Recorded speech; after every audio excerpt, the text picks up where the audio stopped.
Good morning, colleagues.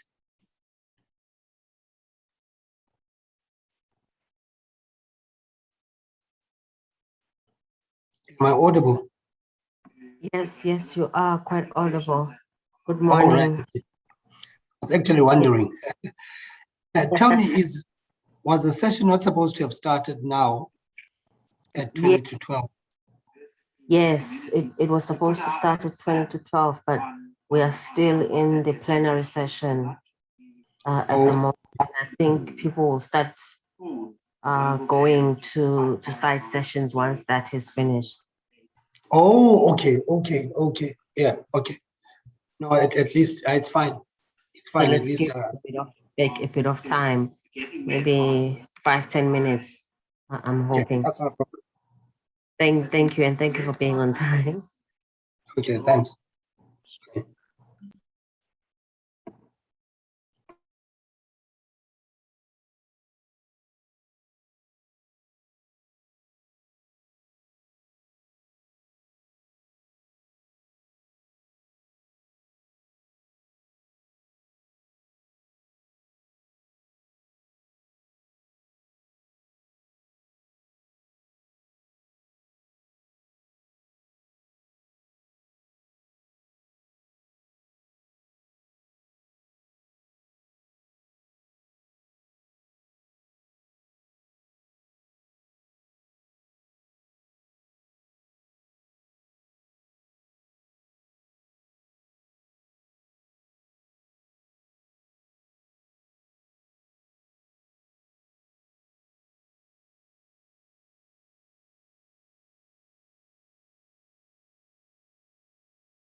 Good morning, Yamgela.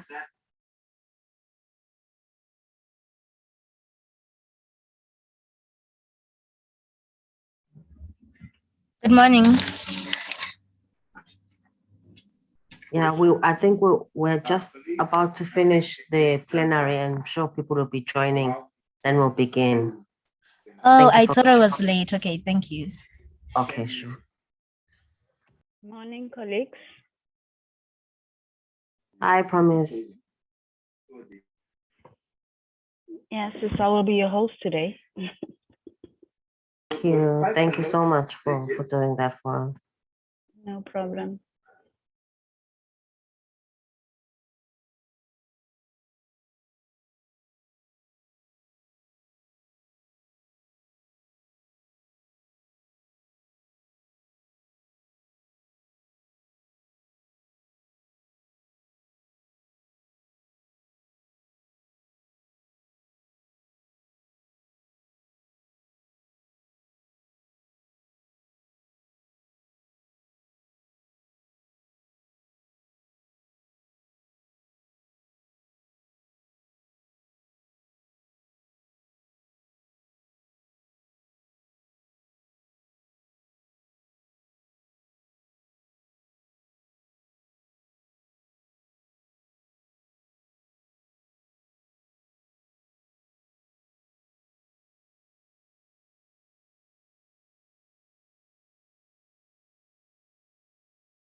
Seven. Higher Seven.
Good morning. Good morning, everyone. This is Nompumelelo Nzimande. I am chairing this site session on housing finance, and my co-chair is Luyanda Makoba, who is already with us. We're just giving about 3 minutes of people migrating from the plenary to this side session, and then we'll be starting at exactly 12 o'clock South African time. Thank you.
Good morning once again, colleagues, and thank you for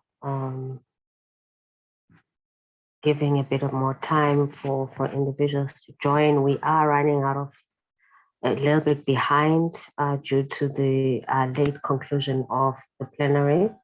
Welcome to the side session on housing finance and land administration.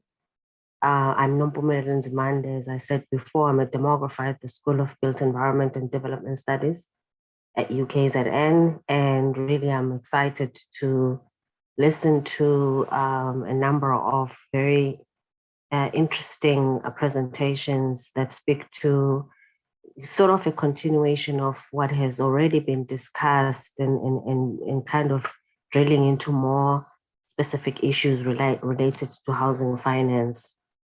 I wanted to check at the onset if we have all the presenters. I know that we have the first and the last presenter. I'm trying to check if Sichekula Mbanga or someone who will be presenting is in the room, and also check if John Danjuma is also in the room.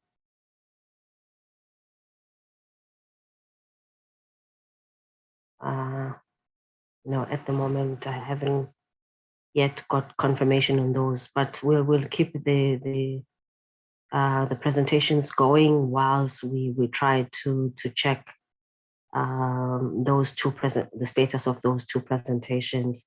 With me, I have Luyanda Makoba, who is co-chairing with me. If you could greet the room, Luyanda. Thank you. Good day, everyone. And we look forward to a very informative presentation from the presenters, and would gladly appreciate all the comments and all the engagements. around the topic. So yeah, thank you, Nopumelelo. Thank you, Leanda. I want to also thank Promise Lamini, who is at the School of Built Environment and Development Studies as well, for hosting us this morning, well, this day now, for this presentation. So without further ado, I will be giving time for the presentations, and we will start with the first presentation on the role of affordable housing in the urban renewal of Nelson Mandela Bay, and that will be presented by Malik Kashe.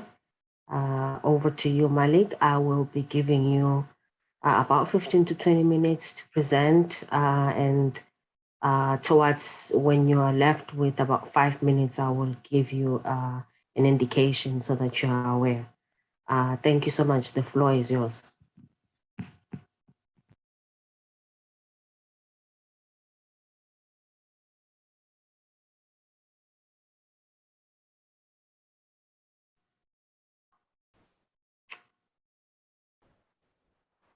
Malik, you are muted at this time. Oh, okay. Thank you, Program Director. Sorry. Go ahead. Can you see my presentation on the screen? Yes, we can see it, but it starts from 5 at the moment. Okay, no, that's fine. That's fine. I just wanted to see Yes. visible. Okay. Thank you, colleagues. The name is Malik Kashe. I'm currently a master's student at the Nelson Mandela University.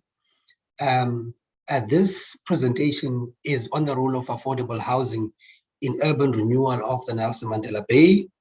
I'm the co-authors of the paper, because this is derived from a paper that I had prepared for the conference itself, is Professor Jekula Mbanga, who's one of the presenters here. He happens to be my supervisor, together with Dr. Femu Ojofajuru, who's also in attendance today. He is a co-supervisor for the research that I'm completing with the University of Nelson Mandela Bay. Now, the study itself investigated the effect of affordable housing on urban renewal, specifically in Utenig in the Nelson Mandela Bay metro area, and examined how housing can be optimized for the development of South African cities, and proposes options for achieving urban renewal through the provision of government-assisted housing programs. The study further looks at the effect of affordable housing on urban renewal, specifically in Utenig, Utenig being a town in the Nelson Mandela Bay, and examines the ways of optimizing the housing. I think basically what I had said previously. Now, as most of you would know, one of the reasons for the growth in some of our cities has to do with the migrant labor system, where people are migrating into cities in search of economic activity, economic opportunities rather, which is basically the case in the Nelson Mandela space. There is obviously a long and unsettling history of tenure insecurity, which has led various people to risk their lives and possessions by joining the informal settlements on a flood-prone wetlands, or joining the low-income areas, income townships rather, of Port Elizabeth towards the industrial town of Utenig. So what happens is, in the Nelson Mandela Bay area, you've got a small town, which is part of the actual metro, which is called Utenig. And Utenig is very well known for being an industrial town, rather small, but its main economic activity is manufacturing. So the migration of people towards the small town of Utenig is in search of work opportunities in the manufacturing space. Now, obviously, following from that, there's a growth of informal settlements in the cities, and Nelson Mandela Bay being one of them. But some of the informal areas of Nelson Mandela have experienced rapid expansion, particularly between 1994 to date. And according to the informal settlements matrix of the metro, the informal settlements are are prevalent in all the towns within the Nelson Mandela Bay.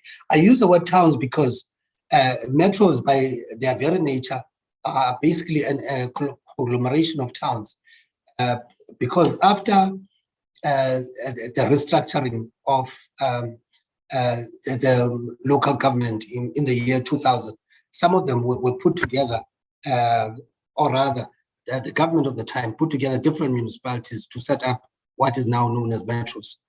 So currently there are approximately 2,700 informal settlements across South Africa, containing about 1.2 million households.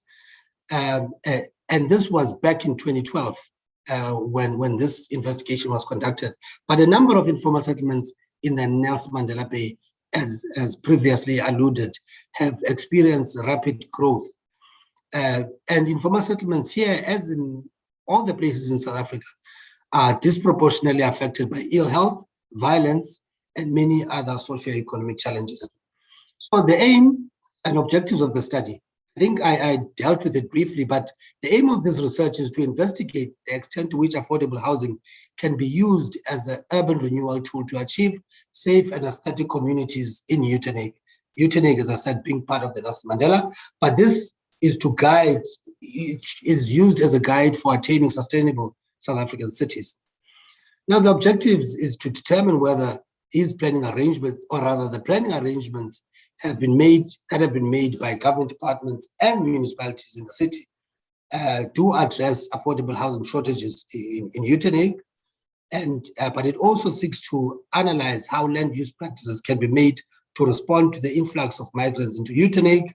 And further to that is to recommend housing options and typologies that can be made to respond to the influx of students moving into Utenhage, but also to examine the contribution of housing in generating investment capital into cities, thereby responding to the urban decay in Utenhage. Further to that is to recommend methods of eradicating informal settlements within the city. Now, those of you who might not be aware, as I think I did state earlier on, Utenhage is a small town which is part of the Nelson Mandela Bay. It is possibly, yes, it's definitely second to Port Elizabeth, because Nelson Mandela Bay comprises of Port Elizabeth, Utenhage, and Dispatch. So Utenhage being the second biggest town on that space. So this is basically the map of Utenhage. There's always a confusion, in particular between Utenhage and Dispatch. As you could see, they are more or less conjoined. So to some people, it serves as one small town.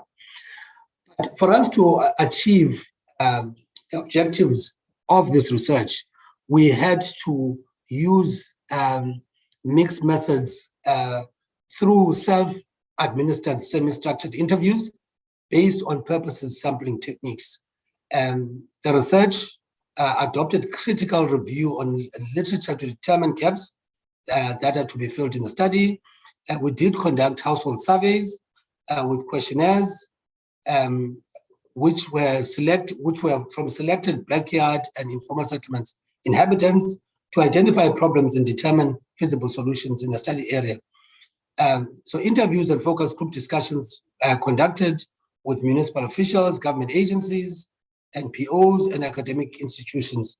The sample size was 384 with a sample portion of 50%, confidence level of 95%, and a 5% margin of error. Documentary analysis, because for us to be able to then to arrive at the actual objective of the research, we had to move into the design of our research and then come back and analyze the data that has been achieved or received through conducting this research. So part of it is to involve ourselves, or rather research into documentary analysis of the work that has been undertaken by various state and private sector organizations, and the narrative and discourse analysis using information that was received from these interviews that we spoke about from the role players. And cross-tabulation is used for statistical data collected from the respondents, and mixed-diff analysis employed to draw a conclusion on their housing and planning preferences.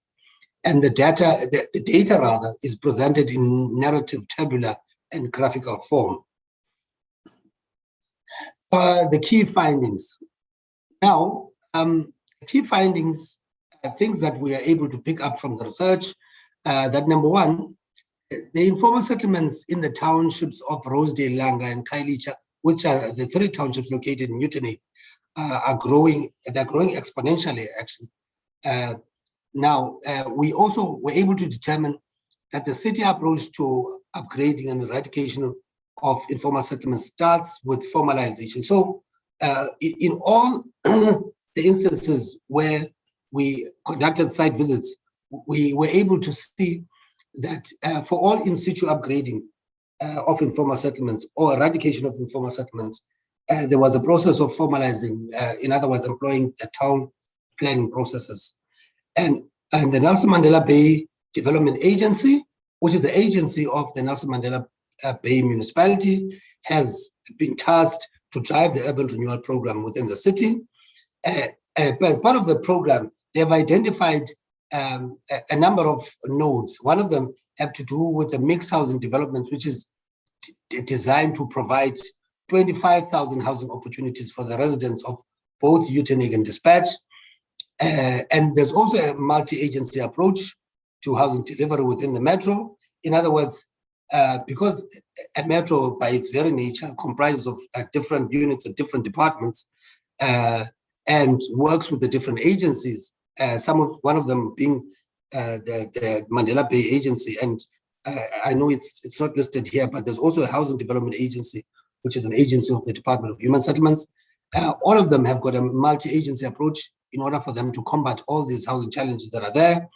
And you've got SHI, the social housing institutes, which have been tasked specifically to look at social rental housing within the metro. But it's important to note that the metro has got no provision for student housing in Utenhage. There are a number of colleges and public colleges, but there is no housing for that. And the colleges themselves do not provide any housing for the students that are there. And as is in many cases around South Africa, the free, or what is known as RTP houses, is still the most preferred housing options for most residents.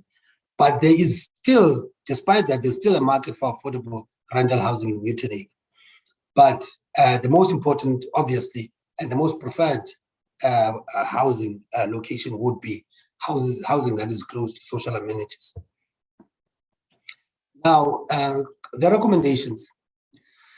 The Nelson Mandela Bay, together with its agency, for it to ensure that housing delivery is at the core of urban renewal, they need to have to employ a strategy of integrated planning. In other words, the planning processes between the agency and the metro need to be integrated so that you can have optimal outcomes.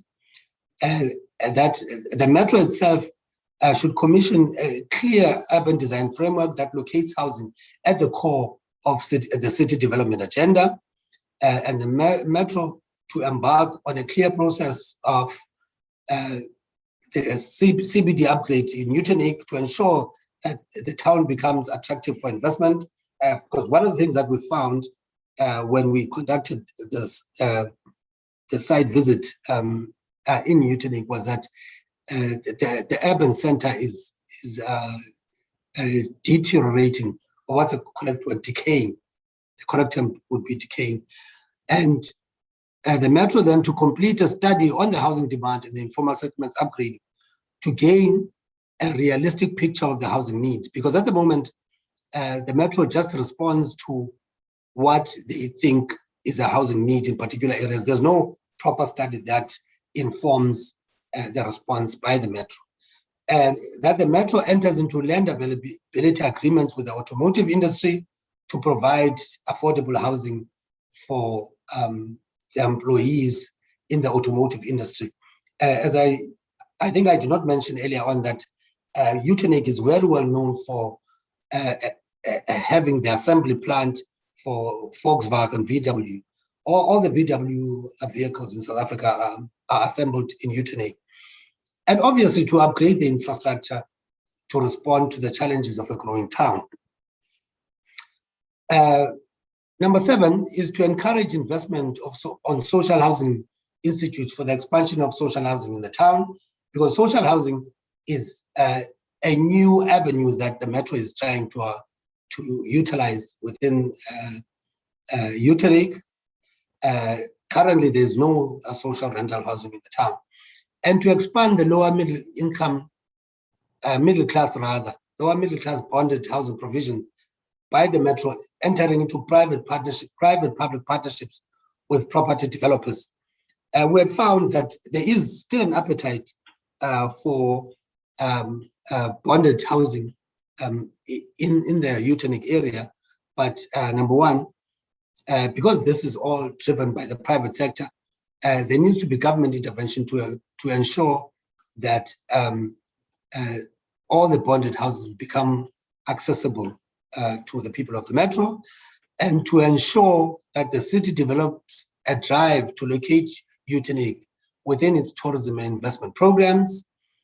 And lastly, for the government, together with the municipality, to build more social amenities to ensure that Utanic becomes a livable part of the city. Thank you, Program Director. Thank you, Malik. You really kept to the time quite well, and thank you for your insightful presentation. I will allow other presenters to go, and then we'll have a discussion session at the end of all presentations. At this time, I'm still trying to check if we have the presentation on innovation and technologies for climate change by Sichegula Mbanga.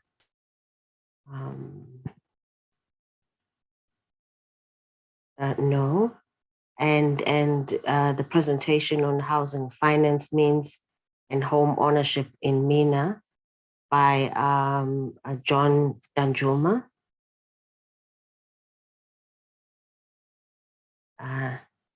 Not yet. All right, so I'm going to allow Yamgela to give her presentation on examining options for waste management, recycling and upcycling in Alice Raymond district in the Eastern Cape. Over to you, Yamgela.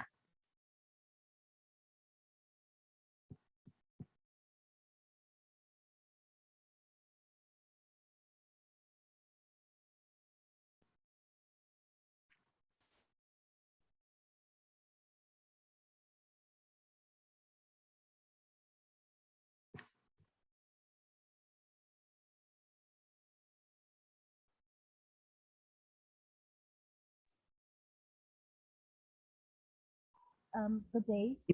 You are still muted. Am I muted or you're? Please put it on a presentation mode. Yeah. Okay.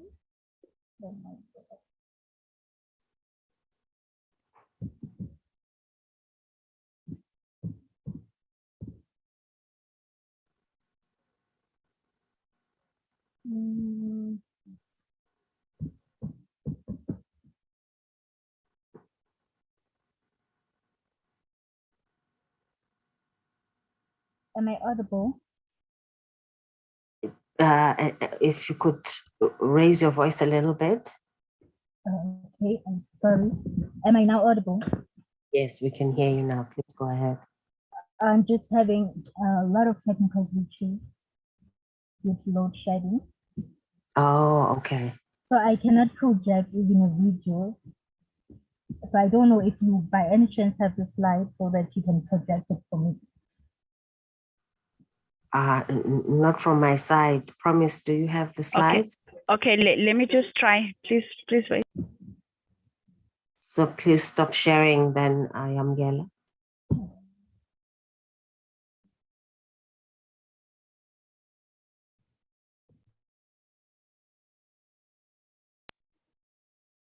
Yeah. You can go ahead, Yamkela. You don't have to stop sharing. Oh, okay. Do you have access to the slides, Promise? Yes, I do, but I made her Okay, you gave her the rights to. yes, no. Yes, okay, great.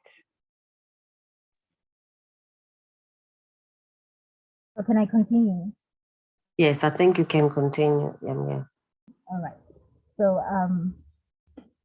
my name is Yamkela, as you've already said.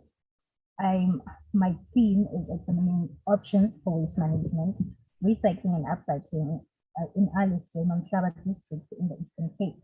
My co-presenter and supervisor is Mr. Patrick Boyd. Right. Okay. Just a minute, please. Yamkela, can I interrupt you? I'm sorry. Please Okay. click on slideshow on the menu there. Just click on slideshow. Mm, Next to animations. Yes, yes. There you got it. Thank you. Thank you so much. Thank you.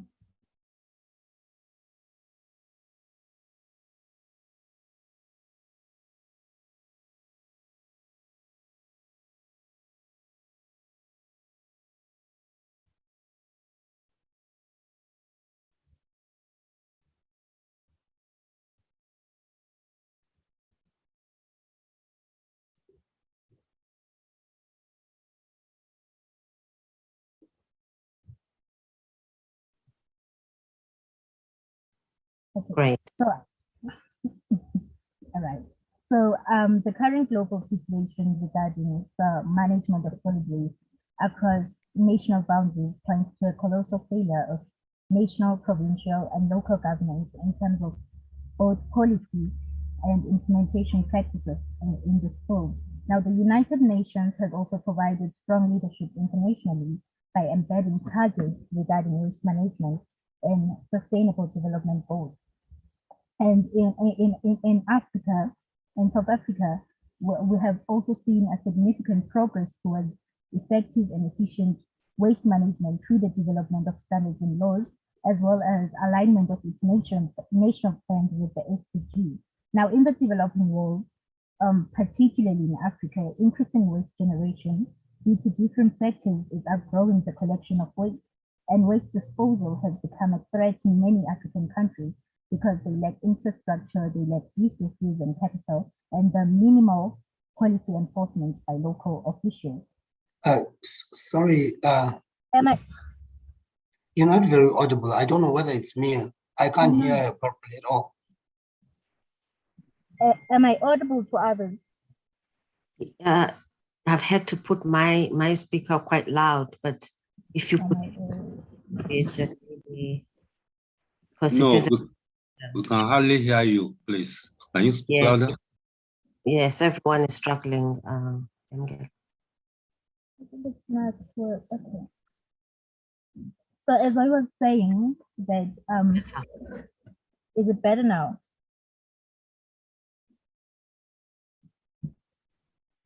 Not really. Okay, so other people still can't hear. Just try to be a bit louder. So as I was saying that in the developing world, and particularly in Africa, increasing waste generation due to different factors is outgrowing the collection of waste, and waste disposal has become a threat in many of these countries because they lack infrastructure, resources, and capital, and their minimal policy enforcement by municipal officials. So now our study focuses on the case of Alice in the Eastern Cape, a small rural university town where recycling and upcycling is uncommon, and as a result, a huge portion of solid waste is dumped openly. So our study also considered the waste management behavior of selected large institutions and organized businesses.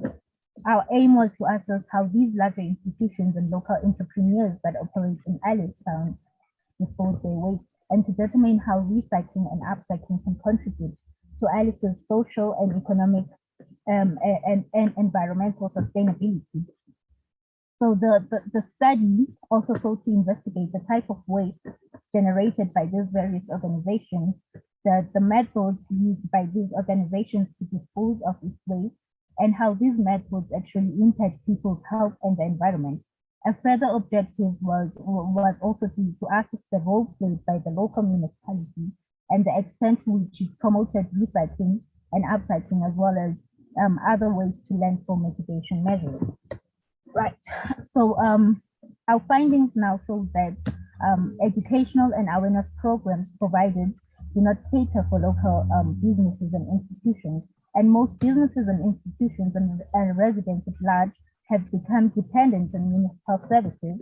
As a result, there are minimal recycling and upcycling initiatives that could actually improve the lives of people and lead to economic and social environmental sustainability in Alice. So the study also formulates a comprehensive set of recommendations now to minimize the waste problem in Alice and other small town environments, thus facilitating a more integrated solid waste management system for all stakeholders. Now, these recommendations are actually aimed at influencing our current policy direction towards a radical shift to mandating and mainstreaming upcycling building products within the human settlements value chain in South Africa. Am I still audible? Yes, you are. Thank you. Okay. South Africa is currently dealing with a fast-growing population, and the rate of urbanization has resulted in increased waste output, aggravating pollution, health risks, and resource conservation issues.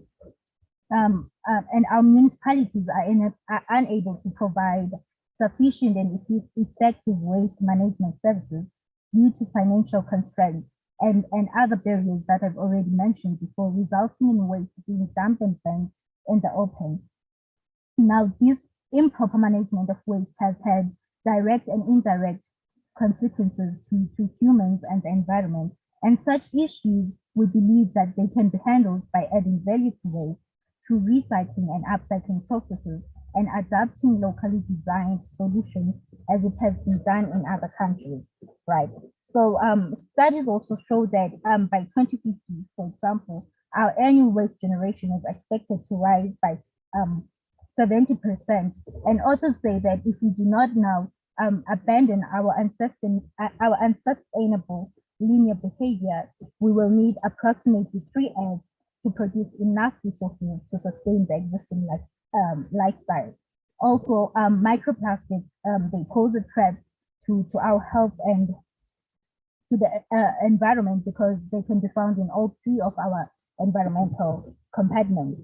So the accelerating rate of waste, especially plastic waste, now it necessitates a global integrated systematic approach. And we've also seen that there's a vibrancy developing in the third world and African countries, a vibrancy and innovation developing around localized waste management solutions where local entrepreneurs are seizing the opportunity to develop homegrown, less complex solutions and integrate them with human settlement solutions.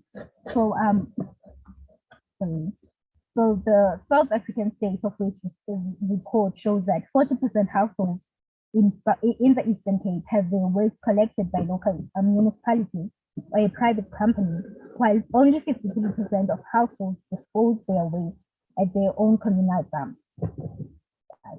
So now we believe that through recycling and upcycling, we can minimize the problem that we face with of waste that is developing on a daily basis.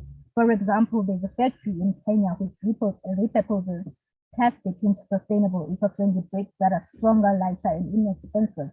Now, these bricks have been used for paving, but they could also be potentially used as low-cost building material.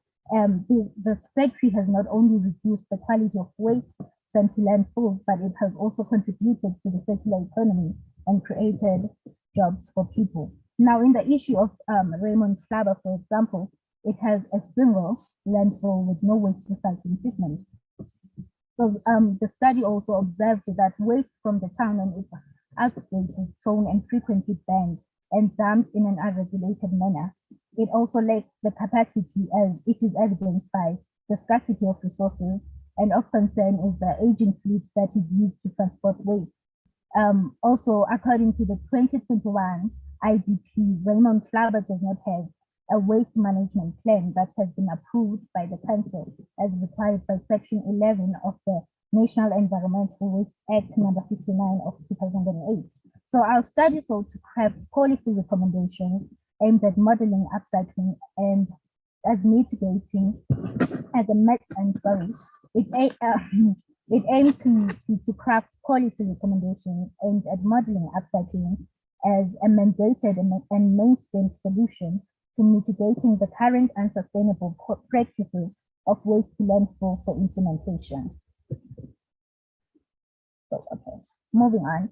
Literature also shows that in South Africa, the waste management theory provides a required legislative environment to allow a circular economy, which aims to create balance between the environment, society, and the economy. So implementing social solid waste plans and programs that are in line with the circular economy can help achieve sustainable development goals through an integrated solid waste management system. We've also seen that in developing countries, waste is still viewed as a linear process with only downstream solutions being dominant and the upstream of waste reduction measures being disregarded. Studies also show that over 90% of low-income countries is frequently disposed in unregulated dumps and openly banned. And every year, 40% of plastics are disposed in landfills, while 32 are directly disposed in the environment, 14 are incinerated, and 14% are collected for recycling, but only 2 is truly recycled. So these statistics show how widespread the problem of waste is, and therefore proper measures, including waste minimization, recycling, and upcycling promotion are required to work toward a sustainable solid waste management that is environmentally, economically, and socially suitable. So literature also shows that every day millions of informal waste pickers earn a living by reclaiming recyclables from domestic waste. And these informal workers contribute significantly to reduce the city's carbon footprint, right? And they recover resources, they improve the environment and our health conditions, and create jobs and income for the disadvantaged. But now we're saying this could be the challenge, because far too much of this dirty work is being done by the urban poor, and the development of purposive value chains has been ignored in the policy space or remains underdeveloped by medium to large businesses.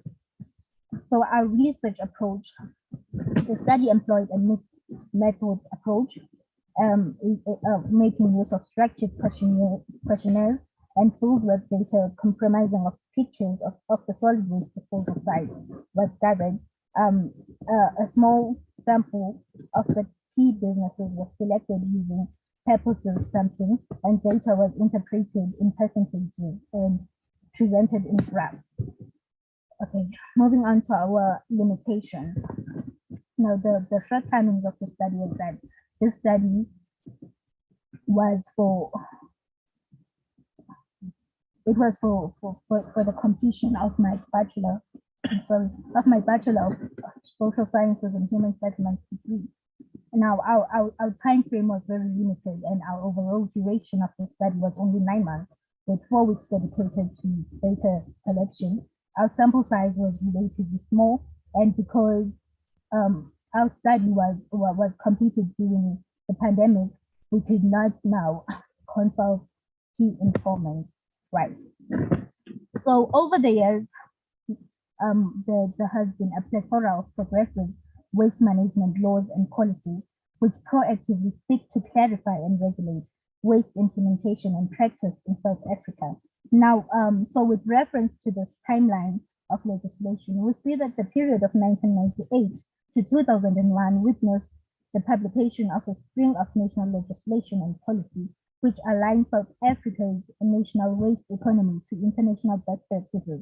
And we see that the National Environmental Management Act 107 of 1998 is the bedrock legislation around which the national waste economy is organized. But due to time, I won't be able to explain everything. I just want to move on to the Polokwane Declaration on Waste Act Management. So this represented a major advance in shifting the paradigm around solid waste management in South Africa, and it set targets of achieving 50% reduction in the volume of generated waste and 25% reduction in volumes of landfill waste by 2012. And also the aim of zero waste to landfills by 2022, which has been recently revised to 70% to landfills by 2022. But we can see that this aim remains elusive as municipalities struggle under multiple service delivery mandates. Yeah.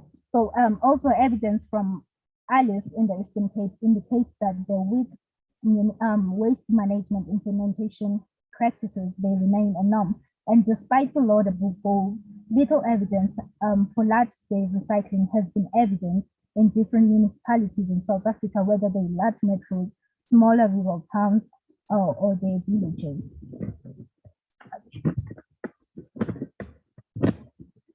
All right.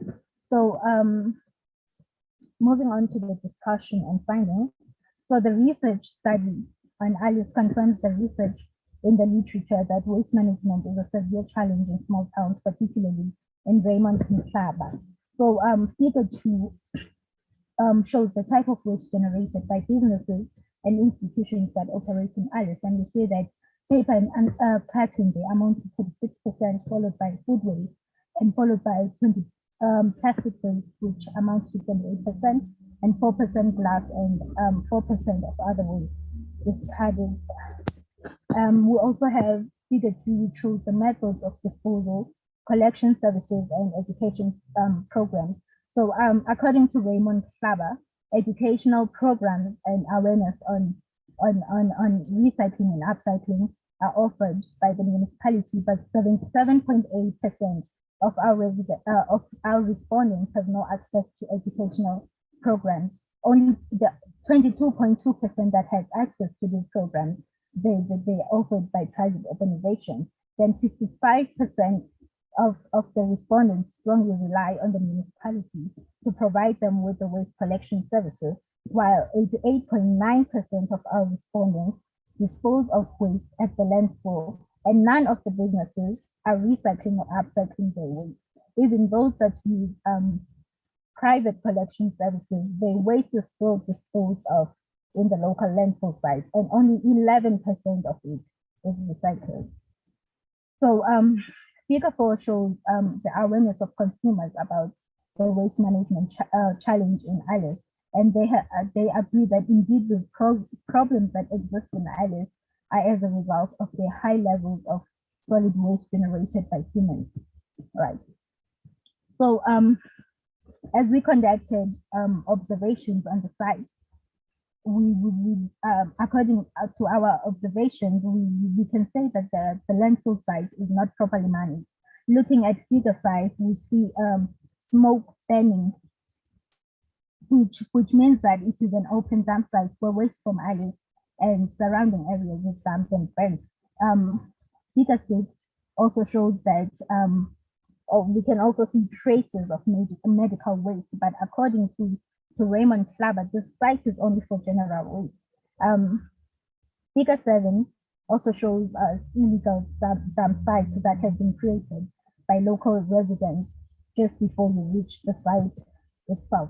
So our observations of the landfill led us to analyze factors that have led to the idling state of the site, some of which include that the site does not comply with the National Environmental Management Waste Act requirements.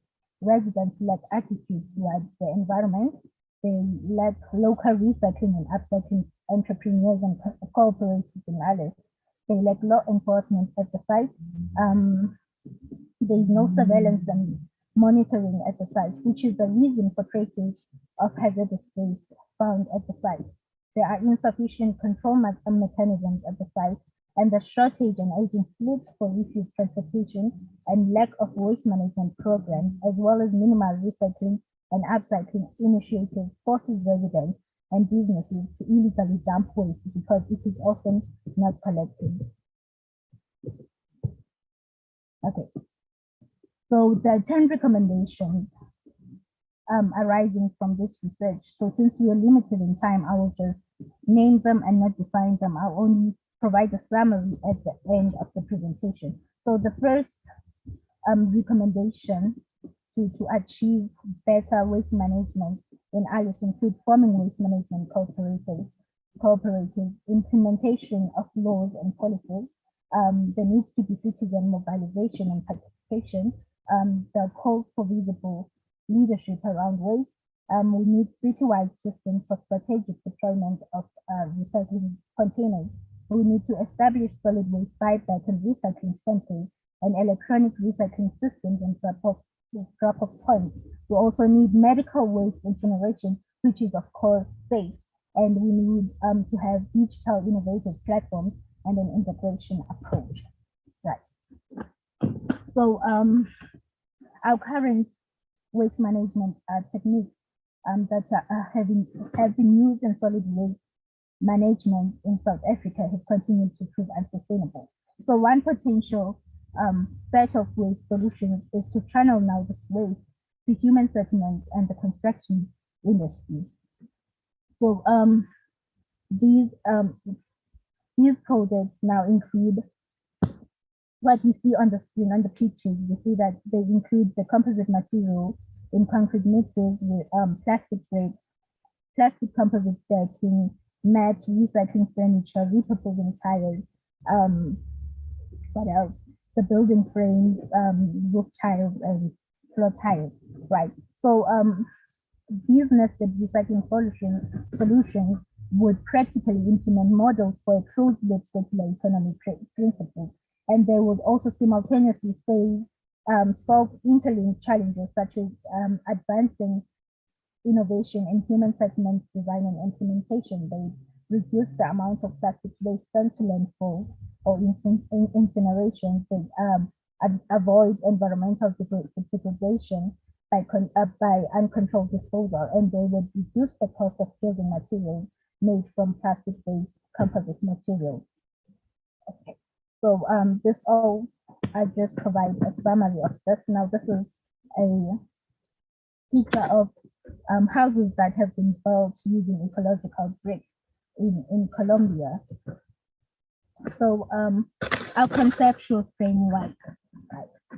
So we adapted this metrics for the implementation of recycling and reuse within a circular economy. So since South Africa has associated housing delivery with the concept of sustainable development and the comprehensive housing plan for the development of sustainable human settlements, which have brought about a shift in housing delivery by building partnerships with the private sector and encouraging social cohesion in order to build spatially, economical, and socially integrated human settlements. We therefore say this brings now the need for us to adapt technological innovations in human settlement development because they're crucial in promoting a sustainable development. So this system, they would add value in construction materials, they would reduce the cost and time, and they would improve the quality of the construction. But then we do notice that the adoption of these innovative building technologies has been very low in our South African housing market.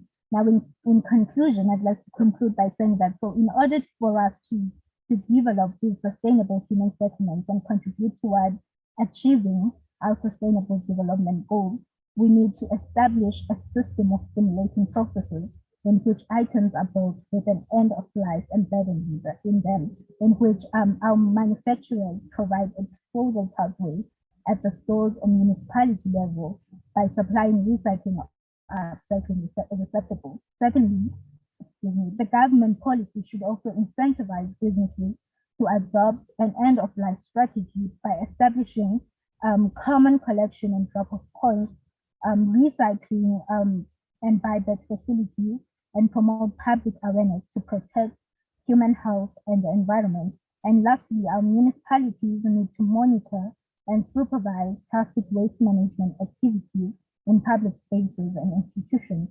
This can be done by implementing and enforcing policies that actively promote waste management, the waste management theory, and integrated solid waste management and the circular economy by strategically deploying recycling containers that will facilitate with waste segregation at source and promote recycling activities, while also lowering the cost of sorting waste and forming cooperatives to empower local communities and foster active involvement, which will lead to a sustainable social, economic, and environmental system. Thank you.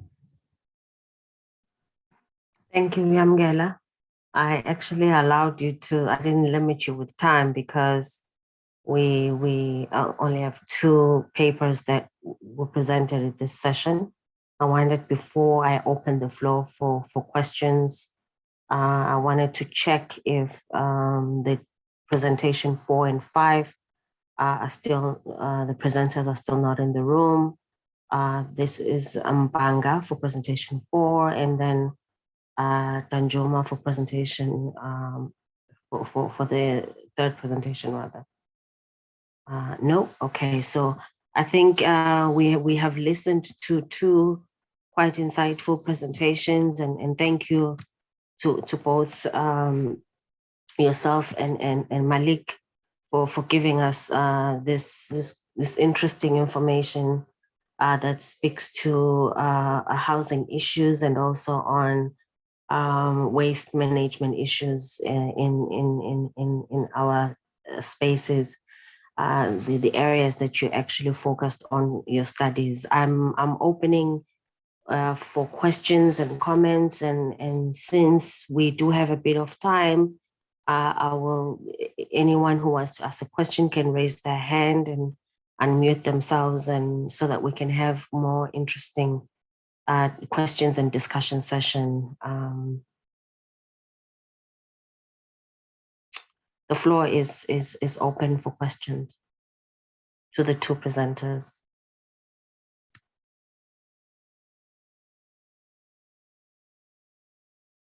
Okay, to kickstart the questions, I will sort of abuse my position as chair, and I will keep watching. I see a hand. Yes, I see. Okay, I will allow the hands. I saw the flashing of someone, Olufemi. You had a mic open, and then I see you. Yes. I'll start with you, and then I'll go to Kurt. Over to you. Okay, thank you very much. I want to commend the organizers of this symposium, because it's an avenue for the cross-fertilization of ideas. And I would like to commend the last presenter for the work done on waste management issue in the study area. It's a very nice one. But my question is as to the methodology that was used in the study.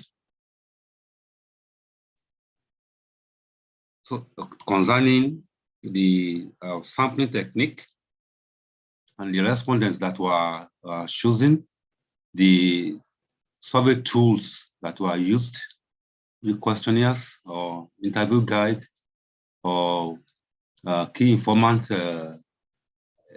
discussion. Then what are the data analysis methods? I think these were missing in the presentation.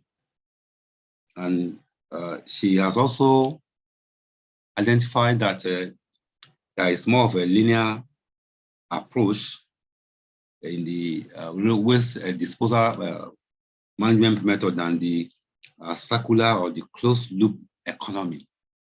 I would like her to expatiate on the models that are available to turn around this unsustainable linear economy in terms of waste management to the closed circuit one that will also speak to the sustainability of the whole environment. Thank you very much. Thank you, Olufemi. Kurt, the floor is yours. Hello, it's Brendan. I just wanted to thank Malik for a wonderful presentation, very succinct and I think comprehensive. I just wanted Malik or invite Malik to just talk to, you would have collected some rich empirical data just to share with the audience some of his analysis through the interviews, just to give us a sense of, you know, how did the empirical data influence those recommendations? But Malik, excellent work. Thank you. Thank you, Brendan. Do we have any more questions before I hand it over to Yamgela and Malik? No, I will start with Yamgela.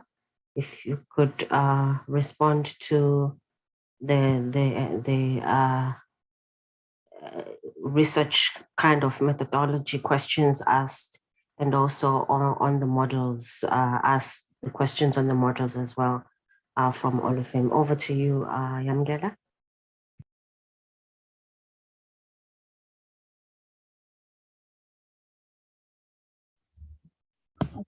Thank you.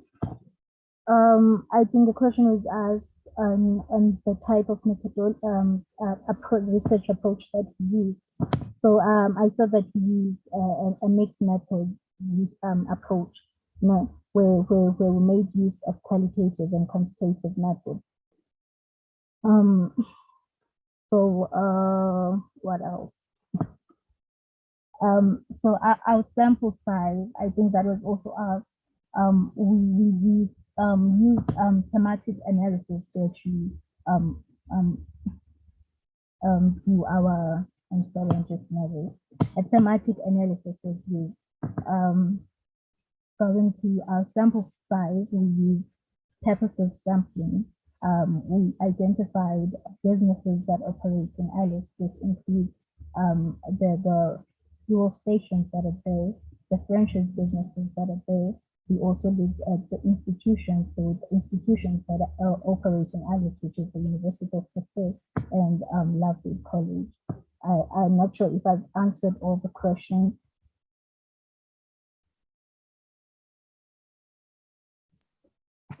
Please proceed. You also have questions on the models of evaluating the turnaround strategy for waste management, especially towards ensuring sustainable nature of the issue that you've raised.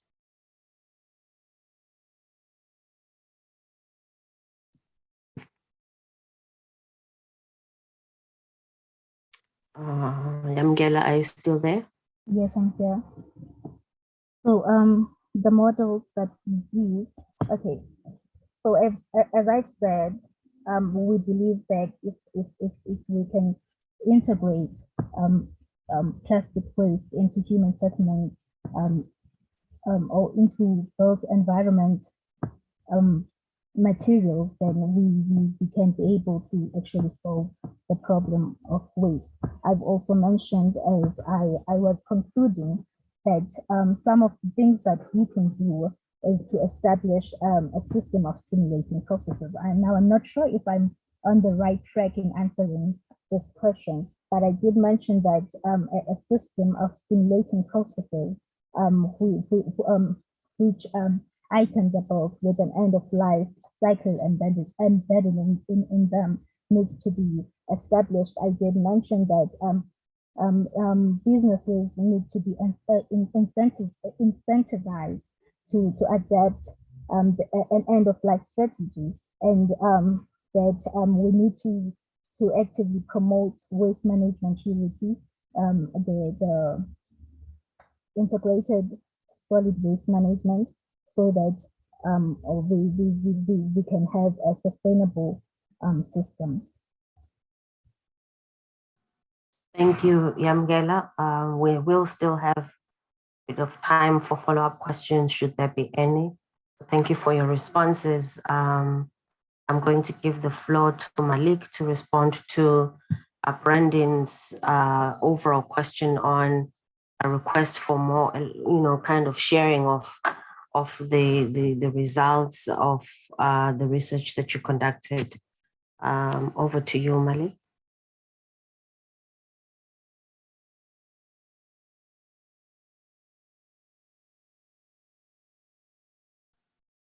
Malik, you are muted.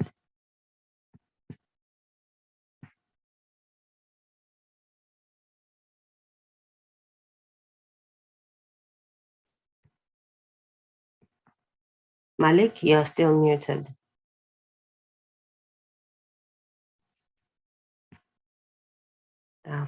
Promise, can you please assist?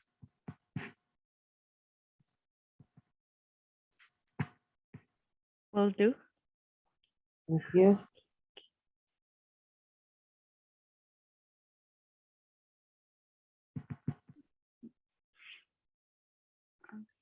Oh no. Thank you very much, Malik. That helps a lot. Hello? Yes. We can hear you quite well now. Thank you, Malik. Go ahead. Am I audible? Yes, now you are. Yes. No? Yes, we can hear you. Yes. Oh, okay. So my computer had frozen, so I missed that. So what was the question again? Brandon, would you like to repeat your question? I don't want to lose in the summary of it. If you're still in the room, if you don't mind. Hello, Malik. Yes. I want you to commend you on your presentation. I think you did an excellent job. And I noticed that you had done some kind of household surveys, which would have allowed you to collect some rich empirical data. And we didn't get a sense of that through the presentation. So my question was just to trigger you, because I know you got that on your fingertips. Just share with us some of the data that allowed you to come up with the conclusions that you did. Thank you. Thank you, Brandon. Oh, okay. Now, thank you then, sir. And sir's name is?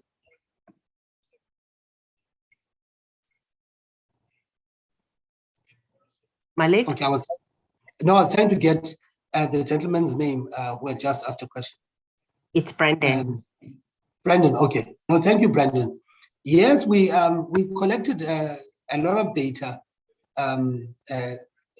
quite a very difficult exercise, given the fact that it's COVID-19, and all the data that we actually collected was in informal settlements and with the backyard dwellers. I mean, just off the top of my head, we found that, number one, the majority of the people that reside in the informal settlements are by far female. So it's female-headed households that are mostly that we found to inhabit these informal settlements. And another point was I hate to use the word middle age, but it's people who are between the age of 40 and 50, which are by far the majority of the people. And these are the people who are working people, supposedly they would have moved to Utenake for work opportunities. And on average, we found that there's between 3 and 5 inhabitants in each informal settlement, which is the same as what we found in the backyard dwellings as well. And I should add that all the backyard dwellings that we conducted our research on were informal backyard dwellings. In other words, not formal structures that are constructed within a proper household. Now, the type of employment that we found that the majority of the informal settlements, surprisingly, has at least one or two people that are in employment. That is by far the majority. The household income, most of the people earn below 2,500 rands, both who are employed in the formal and informal sector. And we found that quite a number of the residents in the informal settlements actually service the manufacturing sector that's there in Utenake. In other words, some people sell food to the people who actually work in the factories. Others, believe it or not, provide clothing that they sell to the people. As you can imagine, there's also the liquor industry where the shebeens are there to service primarily the people who work in the manufacturing sector there. We found in almost all the informal settlements that almost all of them are at least 10 years old. So the majority of the people would have stayed there for between 11 and 15 years. And so therefore, the government and state institutions have been, well, they would have had knowledge of the existence of these informal settlements for this period of time. And I say they would have had because for us to be able to locate all these informal settlements, we had to use the informal settlements matrix, which was provided by the Nelson Mandela Metro on us conducting interviews. Obviously, I think I stated that we had one of the questions that was posed through our data collection exercise was the actual preference of the housing typologies and the housing options that are available. And almost as much as 80% of the respondents had stated that obviously their preference, because of them being very low earning, would be what is referred to as free housing or RDP housing. But we did find that there's still a market for rental housing, social rental housing in particular. But there's also an even smaller market for what do you call this? Bonded housing for lower middle income. A priority amongst many of them would be access to amenities as well. So all these informal settlements, it was easy to see that they are located in areas that are close to work opportunities as well as schools and other amenities. And we did state that there are no, there's no housing, there's no student housing, that is no student housing provision rather in the Utenake area. So almost all the students are either located in private owned residents, and a lot of them are in backyard dwellings. And there was also a preference amongst many, particularly those who are interested in bonded housing, in the municipality and government making parcels of land available for them for purchase, because their understanding was that the direct sale of government land would be a lot more affordable than buying plots of land, or rather stands from the private sector or developers. So in a nutshell, those are some of the it's part of the data that we actually received and the responses that we received from the people that we collected data collection from. Thank you. Thank you, Malik, for sharing that much more detailed information regarding the study and the findings of the study. I'll open up the floor again for follow-up questions or for additional questions to Malik and Yamgela.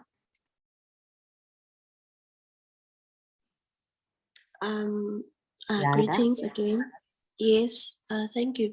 Greetings again to the colleagues in this room, and thank you to Uyamgela and Malik for a very informative and eye-opening case studies, I would say. My question is directed to Malik, and is my question, I guess, is around housing finance and land administration.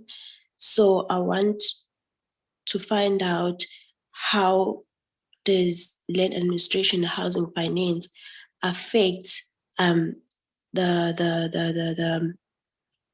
provision of affordable housing in the context of urban renewal, because it is argued that in the urban settings, land is an issue. So maybe in your, I would say in your understanding or in your view or in your opinion, how does it affect land administration and housing finance affect affordable housing or the provision of affordable housing? Thank you. Thank you, Leander. That's actually quite interesting, because what we did find in many cases that in all the programs where the municipality has been engaged in the upgrading or eradication of informal settlements, they tended to embark on a process of serious land acquisition.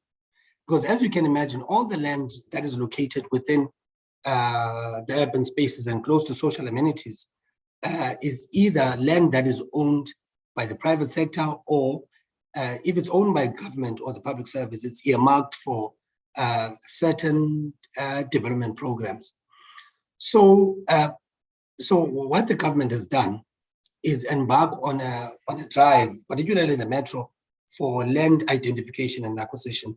Now, this obviously has got an effect on the planning arrangements within the city, because all these municipalities in South Africa, by law, they are required to produce land use plans. In other words, identify all these parcels of land where housing is supposed to be located. So, which is primarily why then the government or the municipality had to shift its focus and direct it towards all the land inhabited by informal settlements. And it has happened where, at least in cases of two informal settlements, where Nelson Mandela Metro has gone ahead and acquired the parcels of land and rezoned these parcels of land for purposes of developing housing. Now, as you have correctly said, it is a challenge. The challenge is what I had alluded to in my presentation. It's closeness to social amenities. Now, land is available, believe it or not. Government has got access to land. Municipalities do have access to land, particularly in Utelik, within the Nelson Mandela Metro. But the land that they've got access to, the land that is available, where there are no strict planning arrangements to, is very far from where people want to be located. So it therefore became obvious and clear that in all the planning arrangements for housing development within the city, land acquisition and identification has to be at the core of it. So that's how things are working at the moment. We've had a situation also there that we found in our data collection where parks which were identified as as for recreational purposes converted into areas of housing because they were inhabited by informal settlements dwellers, and the municipality was faced with an option of either moving the residents into areas that are very far from the amenities, or rezoning and converting these into areas that are habitable by the residents that are there, in which case they then went ahead and formalized, and the process of building what we know as RDP houses is still underway. Thank you. Thank you, Malik. Checking if there are any other further questions.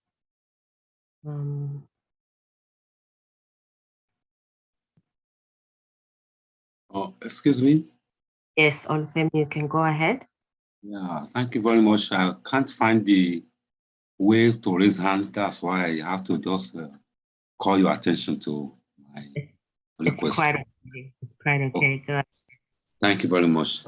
My contribution this time around is for the further improvements on Mengana's work. When we're talking about the circular economy in waste management, I'm expecting that she should include certain best practices into the recommendations. I will mention some. That is like refusing waste from the source. You can refuse waste from the source.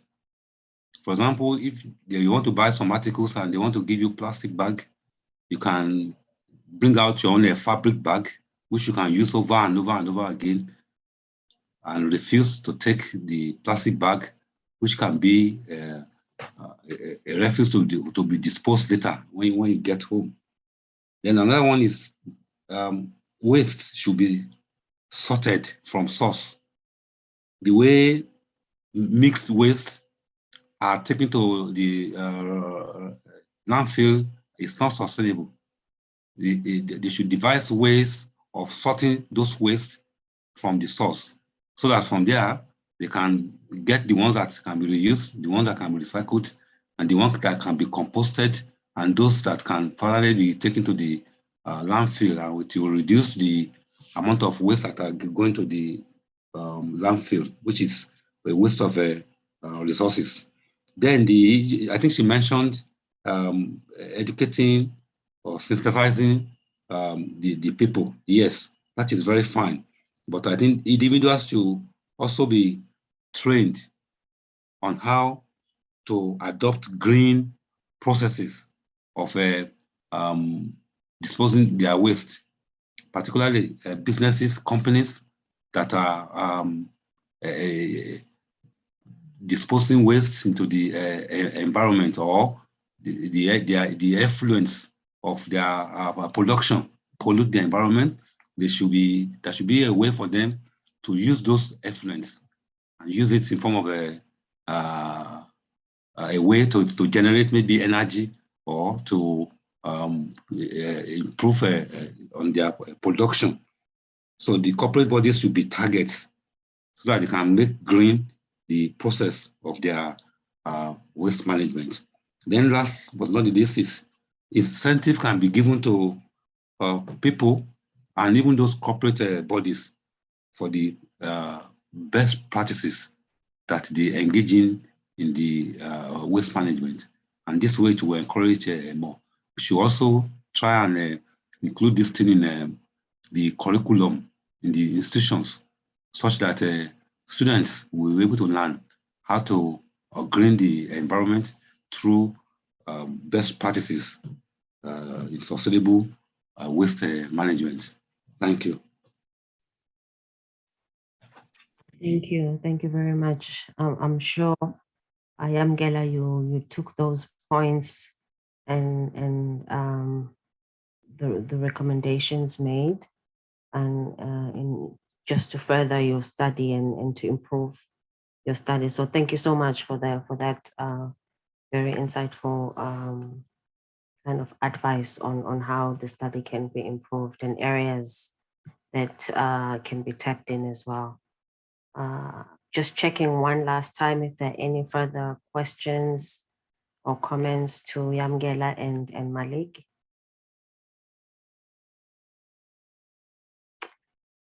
In that case, I just wanted to thank everyone for coming to this session and making the time to join in this session and engagements that took place.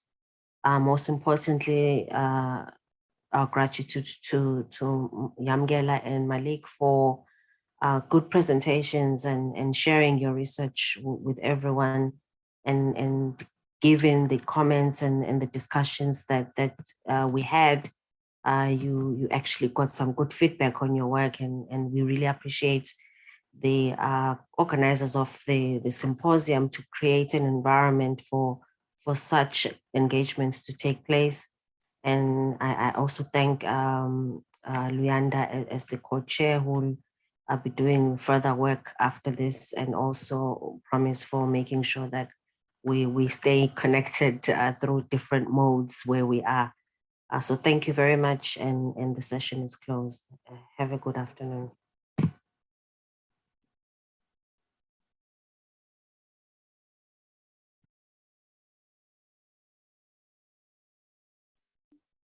Thank you all, colleagues.